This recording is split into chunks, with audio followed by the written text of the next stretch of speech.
교실에서 뺨 맞은 아들 2억 원 청구한 엄마. 안녕하세요, 버딩미. 당신이 판사라면? 입니다.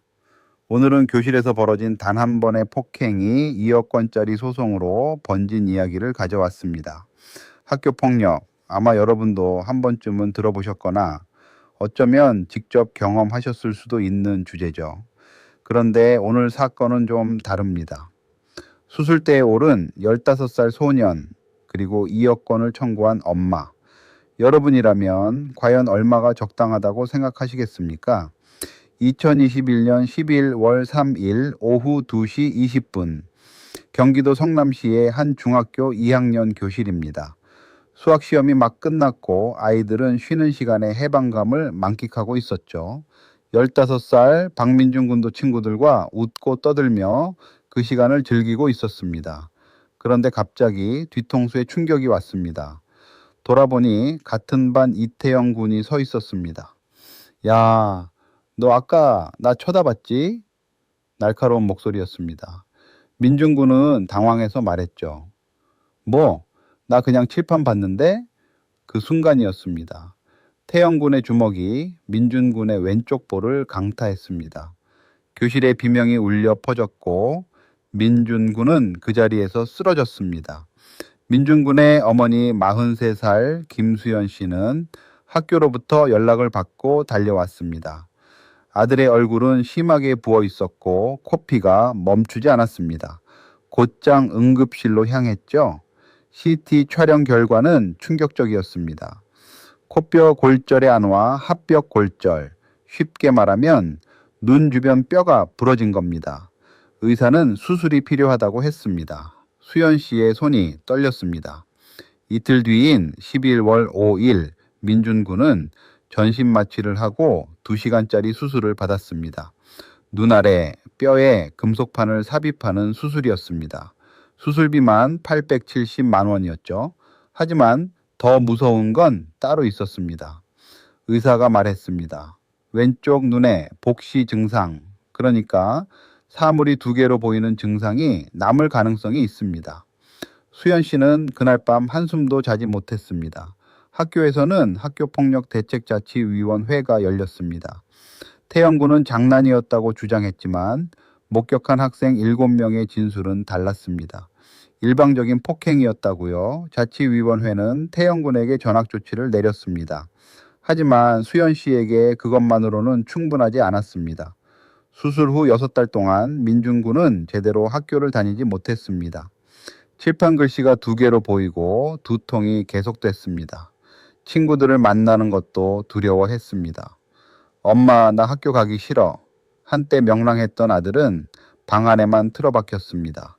정신건강의학과 진단 결과는 외상 후 스트레스 장애였습니다. 수연 씨는 결심했습니다. 자, 이 사건의 핵심은 바로 이겁니다.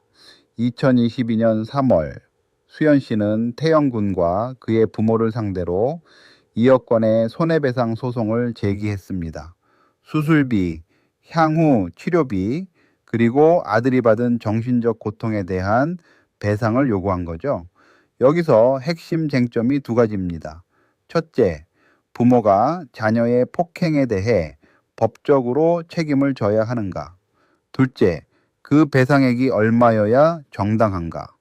민법 제7-155죄는 부모가 미성년 자녀의 행동에 대해 감독 의무를 다하지 않았을 경우 배상 책임을 진다고 규정하고 있습니다.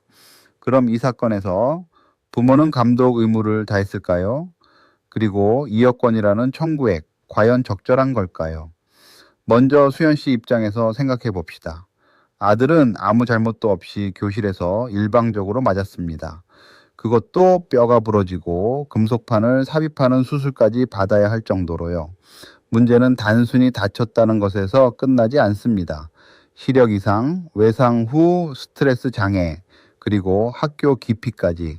수연 씨가 주목한 건 태영 군의 과거였습니다. 초등학교 6학년 때부터 중학교 2학년이 될 때까지 무려 3차례나 학교폭력위원회에 회부된 전력이 있었거든요. 부모는 이 사실을 알고 있었고 학교와 상담센터로부터 여러 차례 경고도 받았습니다. 그런데도 아무런 실질적 조치를 취하지 않았다는 겁니다. 수연 씨는 말했습니다. 우리 아들 인생이 바뀌었어요. 돈 문제가 아닙니다. 반면 태영 군의 아버지 47살 이성호 씨는 법정에서 이렇게 말했습니다. 저희도 아이 교육 잘못한 건 인정합니다. 하지만 2억은 상식적이지 않습니다. 피고 측은 1,000만 원을 제안했습니다.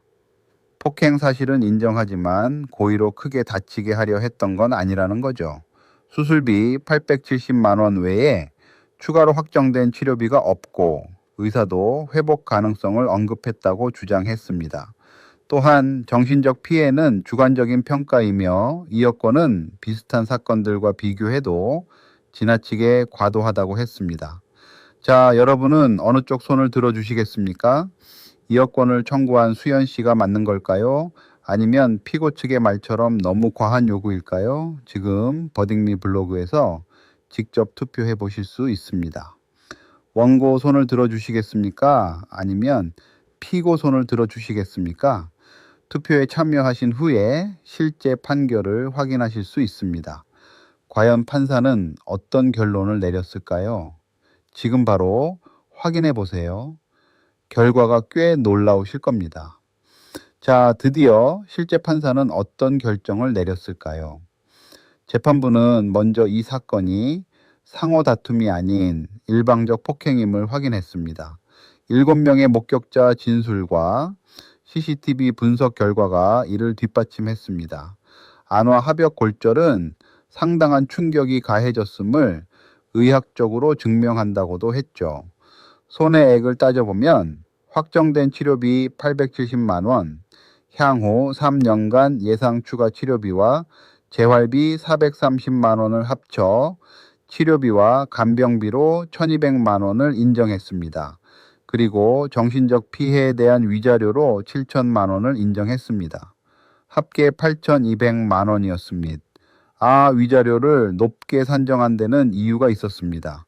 재판부는 태영 군의 반복적인 폭력 전력과 부모의 감독 의무 소홀을 가중 사유로 고려했습니다. 부모는 자녀의 폭력 성향을 알면서도 실질적 교육과 치료 조치를 취하지 않았다는 겁니다. 재판부는 판결문 말미에 이렇게 썼습니다. 학교 폭력은 단순한 또래 간 다툼이 아니다. 부모는 자녀의 폭력 성향을 인지했을 때 즉각적이고 실질적인 조치를 취해야 할 법적, 도덕적 의무가 있다. 이를 방치한 대가는 무겁다.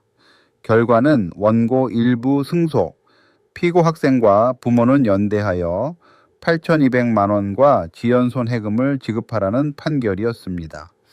이 판례가 우리에게 주는 교훈은 명확합니다.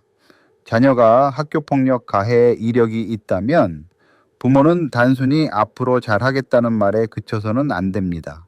실질적인 상담, 치료, 교육이 뒤따라야 하고 이를 방치하면 민사상 감독 의무 위반으로 직접 배상 책임을 질 수 있습니다.